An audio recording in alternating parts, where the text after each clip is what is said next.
میرے مولا حسین کے جو پھر 95 ہجری تک باحیات رہے. امام حسین کی شہادت ہونے کے بعد 61 ہجری میں جو شہادت ہوئی اس کے بعد سے سن 95 ہجری تک آپ باحیات رہے، لیکن روتے روتے آنکھوں کا پانی سوکھ گیا تھا. لوگ کہتے ہیں امام زین العابدین کو ہم لوگ دیکھتے تھے، کبھی وہ روتے تھے تو دونوں آنکھوں سے خون نکل آتا تھا. لوگ پوچھتے کہ مولا زین العابدین سجاد آپ اتنا کیوں روتے ہیں؟ کہتے ہیں کیا تم میری ہنسی کی تمنا رکھتے ہو؟ جس کے سامنے اس کے بھائیوں کو، اس کے گھر والوں کو، اس کے باپ کو کاٹا گیا ہے، اس کے گھر والوں کو کاٹا گیا ہے. امام زین العابدین کا حال یہ تھا کہ امام زین العابدین شہر میں جا رہے تھے اور قصاب گوشت بیچنے والا دکان میں بیٹھا ہے، گوشت بیچ رہا ہے.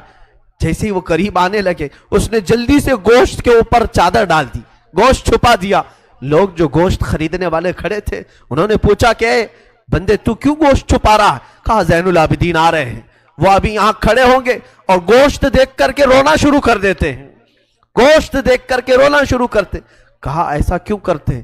کہتے ہیں جب بھی وہ میری دکان کے پاس یہ کچا گوشت دیکھتے ہیں تو کہتے ہیں کہ میرے بھائیوں کا گوشت ایسے ہی کاٹا گیا تھا اور ادھیڑا گیا تھا. زندگی بھر وہ گوشت کی دکان کے پاس کھڑے ہوتے تو ان کی آنکھیں بہہ جاتی. اور اس کے بعد ایک روایت یہ بھی ملتی ہے کہ قربانی کے دن تھے، مولا زین العابدین ایک جگہ سے گزر رہے ہیں، ایک قصائی بکرے کو لٹایا ہے اور جلدی سے اس پر چھری چلائی جا رہی تھی. امام زین العابدین دور سے کھڑے ہو گئے، کہا اے قصائی تو نے بکرے کو لٹایا، پانی پلایا کہ نہیں پلایا؟ وہ کھڑا ہوا، کہا اے امام زین العابدین ہم مسلمان ہیں، جانوروں کو کاٹتے ہیں تو پہلے پانی پلا کے کاٹتے ہیں. امام زین العابدین نے کربلا کی طرف منہ کیا، کہا مولا حسین مسلمان جانوروں کو پانی پلا کے کاٹتے ہیں، جانوروں کو پانی پلا کے کاٹتے ہیں، مگر اہل بیت کے کسی شہزادے کو ایک گھونٹ بھی پانی نہیں پلایا گیا اور انہیں ویسی ہی پیاسا شہید کیا گیا ہے، پیاسا کاٹا گیا ہے.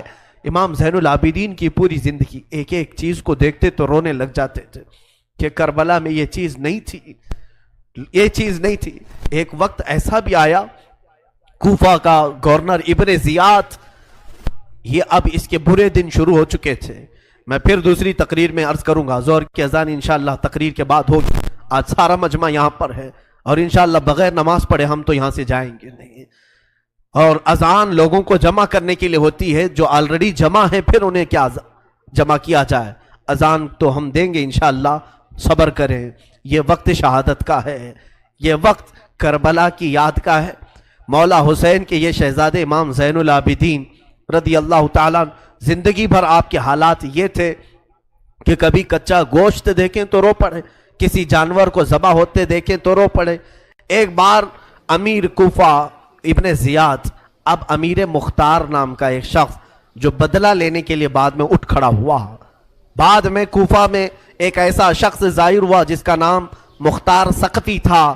اس نے اعلان کیا کہ میں قاتلان حسین کا بدلہ لوں گا، اور اس نے اٹھ کر کے کچھ اہل بیت سے محبت کرنے والوں کو اپنے قافلے میں جمع کیا اور یہ قافلہ بڑھتا گیا یہاں تک کہ خون حسین کا بدلہ لینے کے لیے یزید کی موت کے بعد اس نے ہر ایک کو تلاشنا شروع کیا.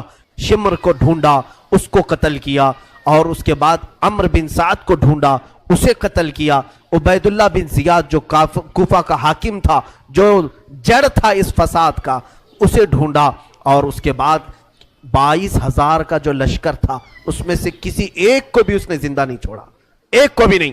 جتنے وہاں شریک تھے سب کو قتل کیا، سب کو قتل کیا. اور 22,000 کو قتل کرنے کے بعد مختار ثقفی نے یہ اعلان کیا ابھی میں نے حسین کی ایک انگلی کا بھی بدلہ نہیں لیا، میں حسین ابن علی کی ایک انگلی کا بھی بدلہ نہیں لیا. یزید خائب و خاسر ہو کر مر گیا. اور یزید کی سب سے بڑی ذلت تو یہ ہے، یزید کے بعد اس کا بیٹا معاویہ تخت پر بیٹھا. پہلے دن خلیفہ بنا کر اسے بٹھایا گیا، اس کے بعد 6 مہینے تک وہ گھر سے باہر ہی نہیں آیا. 6 مہینے کے بعد سیدھے لاش باہر آئی بیٹے کی. وہ 6 مہینے کبھی تخت پر نہیں بیٹھا یزید کے. لوگ کہتے تھے کہ معاویہ آپ یزید کے جانشین ہیں. وہ نیک شہزادہ تھا. دیکھیں اللہ کی مصلحت کیسی. صحابی کے پیٹ میں یزید پیدا ہوا, یزید کے پیٹ میں معاویہ, پھر اچھا شہزادہ پیدا ہوا, نیک تھا. اس نے کہا, لوگ جب کہتے تخت پر بیٹھ جائیے, تو اس نے اس تخت کی طرف دیکھ کر کے تھوک دیا اور کہا اس تخت پر بیٹھوں جس پر شہزادہ رسول کا خون لگا ہوا ہے, اس تخت پر بیٹھوں جو تخت حسین ابن علی کے گھر والوں سے رنگا ہوا ہے. کبھی اس تخت پر نہیں بیٹھا. اس کی, یزید کی سب سے بڑی ذلت تو اسی پہ ہے کہ اس کا خود کا بیٹا اس کے تخت پر تھوک دیا, نہیں بیٹھ سکا. لیکن حسین کا چرچا آج بھی ہے, حسین کے شہزادے گلی کوچوں میں ہر جگہ ہے, سادات کی خوشبو تم محسوس کرو گے آج بھی. حسین ابن علی کے یہ صاحبزادے زین العابدین جہاں پر رہ رہے تھے خیمے میں, تو ایک مرتبہ ایسا ہوا کہ ابن زیاد جان بچاتا ہوا بھاگتا ہوا نکل آیا, کیونکہ مختار ثقفی اس کے پیچھے لگ گیا تھا, اپنے سواریوں کو دوڑا دیا تھا اس کے پیچھے کہ عبید اللہ بن زیاد جہاں بھی ملے اسے پکڑ کر کے لاؤ, اسے پکڑ کر کے لاؤ. تو سب اس کے پیچھے لگ گئے. مختار ثقفی کے ڈر سے عبید اللہ بن زیاد جان بچاتا ہوا بھاگتا ہوا ایک خیمے میں آیا. وہ خیمہ کسی اور کا نہیں, امام زین العابدین کا تھا. وہاں پر پہنچ گیا, آپ قرآن پاک کی تلاوت میں مصروف تھے. مختار ثقفی کے ڈر سے آنے والا یہ عبید اللہ بن زیاد ہانپ رہا تھا, کانپ رہا تھا. امام زین العابدین نے سر اٹھا کر کے دیکھا, کیا بات ہے؟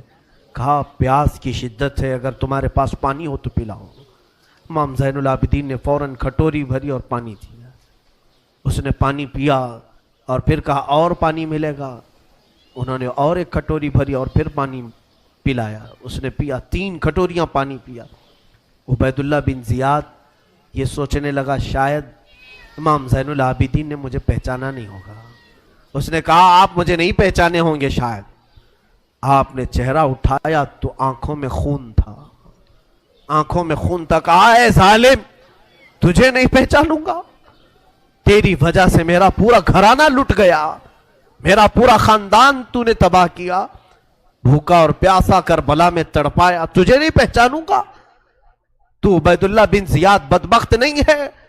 تو اس نے کہا جب آپ نے پہچانا تو پانی پلا رہے ہو.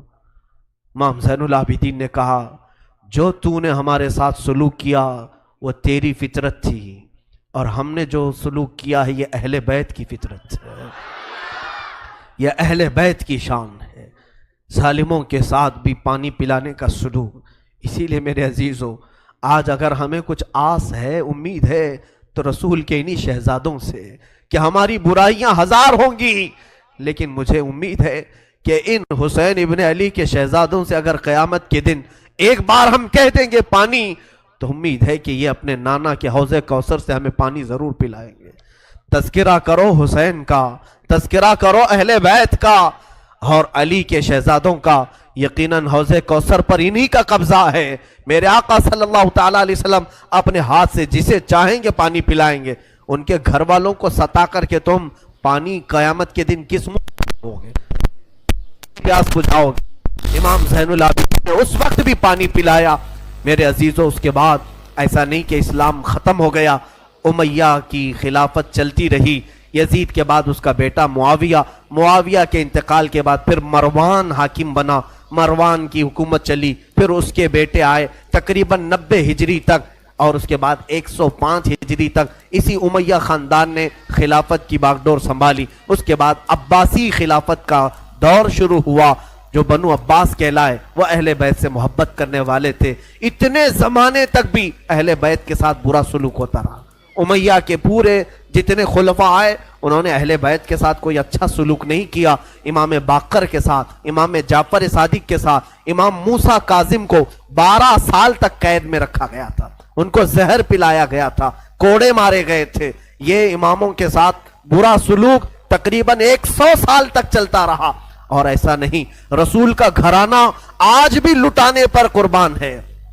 آج بھی اگر کوئی بات آ جائے تو دیکھنا رسول اللہ کی جو اصلی آل ہوں گے, اصلی اولاد ہوں گے, وہ قیادت کے لیے آگے بڑھیں گے اور اپنا سر بھی پیش کریں گے. ہندوستان کی فتح میں سلطان محمود غزنوی کے قافلے میں 2 شہزادے ایسے تھے کہ یہ قلعے کے پھاٹک پر, یہاں جب سلطان محمود غزنوی حملہ کے لیے آتے تھے, ہاتھیوں کو دوڑاتے تھے اور جو قلعہ تھا یہاں ہندوستان کا جس کو فتح کرنا تھا، اس قلعے کے پھاٹک پر نوکیلے کیل لگے ہوئے تھے، ہاتھیوں کے سروں میں گھس جاتے تھے تو وہ ہاتھیاں چیخ کر کے پیچھے آ جاتی، قلعہ فتح نہیں ہوتا تھا۔ رات کو خواب میں محمود غزنوی نے دیکھا حضور پاک صلی اللہ علیہ وسلم تشریف لائے۔ محمود غزنوی بادشاہ ہے، پوچھا یا رسول اللہ ہندوستان فتح کیسے ہوگا؟ میرے آقا نے فرمایا تیری فوج میں میرے 2 شہزادے ہیں، ان سے مشورہ لے، وہ جو کہیں گے تو اس پر عمل کر۔ صبح اٹھا تو فوج میں دیکھا تو 2 آلے رسول تھے، 2 نوجوان تھے۔ حاضر ہوا، کہا آپ میری فوج میں ہیں، میں نہیں جانتا تھا، آپ مجھے مشورہ دیں کہ کیا کرنا ہے۔ جانتے ہو دونوں شہزادوں نے کیا مشورہ دیا؟ پہلے وعدہ لیا سلطان جو ہم کہیں گے اس پر عمل کرنا ہوگا، کہا بالکل عمل کروں گا۔ کہا بات در حقیقت یہ ہے جب تم ہاتھیوں کو دوڑاتے ہو یہ قلعے کا پھاٹک توڑنے کے لیے، اس قلعے پر نوکیلے کیل لگے ہوئے ہیں، وہ ہاتھیوں کے سر میں گھس جاتے ہیں، اس وجہ سے ہاتھی توڑ نہیں پاتے۔ کل صبح جب حملے کے لیے تم ہاتھیوں کو تیار کرو، ایک کام کرنا، ایک ہاتھی کے سر پر مجھے باندھنا، دوسرے ہاتھی کے سر پر میرے بھائی کو باندھنا۔ یہ دونوں شہزادوں نے کہا۔ محمود غزنوی تڑپ گیا، کانپ گیا، قیامت کے دن میں کیا جواب دوں، اور وہ منہ چھپا کر بھاگ آیا۔ دونوں شہزادے باہر آئے اور فوجیوں کو حکم دیا ہاتھیوں کے سروں پر ہمیں باندھا جائے۔ وہ خود انہوں نے ہاتھیوں کے سروں پر اپنے آپ کو باندھا، ہاتھی دوڑائے گئے اور ہاتھی دوڑ کر جیسے ہی قلعے کے دروازے پر ٹکر مارا اور وہ نوکیلے کیل انہی شہزادوں کے سینوں میں ایسے پیوست ہو گئے، اتنی تیزی سے چپ گئے کہ دونوں کی لاشیں انہی پھاٹک پر لٹکی رہ گئی اور وہ دروازہ ٹوٹ کر کے گر گیا اور ہندوستان میں اسلام کا پرچم لہرایا گیا تھا۔ یہاں پر بھی خون آل رسول ہے میرے عزیزوں، یہ اہل بیت کے دم قدم سے ہم آج اسلام کی بہاریں دیکھ رہے ہیں، یہ سارا صحرا ان قربانیوں کو جاتا ہے۔ آج ہم نے تذکرہ امام حسین کیا، کچھ ذمہ داریوں کی بات اخیر میں کر جاؤں۔ آج جتنے بھی جوان یہاں حاضر ہیں میں حسین کا انہیں واسطہ دیتا ہوں، حسین کے لاڈلوں کا واسطہ دیتا ہوں، خیرت کرو، اب شرم کرو، اب تمہاری زندگی گزارنے کے وہ طریقے نہیں ہونا چاہیے جس طریقوں پر تم آج جی رہے ہو۔ آج تمہارے چہروں پر نہ حسین کی کوئی علامت ہے، نہ کربلا والوں کی کوئی علامت ہے۔ اے میرے عزیز بچوں، اے میری